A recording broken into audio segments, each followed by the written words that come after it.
ഇന്ന് ഓണം വിപണന മേളയിലേക്ക് കൊണ്ടുപോകാനുള്ള അച്ചാറുകളുടെ പാക്കിങ്ങും ഈ സംരംഭത്തിൻ്റെ തുടക്കത്തെക്കുറിച്ചുമാണ് പറയുവാനുള്ളത്.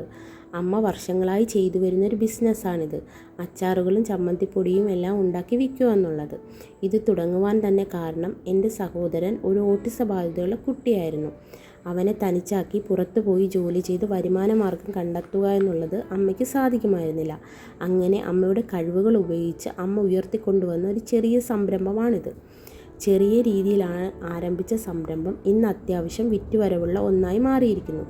അതിനു പിന്നിൽ അമ്മയുടെ കഠിനാധ്വാനവും ആത്മവിശ്വാസവുമുണ്ട്. തുടക്ക സമയങ്ങളിൽ ഇത് വലിയൊരു കാര്യമായി എനിക്ക് തോന്നിയില്ലെങ്കിലും ജീവിതത്തിൻ്റെ മുന്നോട്ടുള്ള യാത്രയിൽ അമ്മ ഒരു സൂപ്പർ വുമണായിരുന്നു എന്ന് ഞാൻ തിരിച്ചറിഞ്ഞു. അങ്ങനെ നമ്മുടെ അച്ചാറുകളെല്ലാം ഇവിടെ പാക്കാക്കി കഴിഞ്ഞു. നിങ്ങൾക്ക് വീഡിയോ ഇഷ്ടപ്പെട്ടാൽ എന്നെ ഒന്ന് സപ്പോർട്ട് ചെയ്യണേ. പിന്നെ വേറൊന്നുമില്ല. വീണ്ടും കാണുന്നവരേക്കും ടാറ്റ ബൈ ബൈ.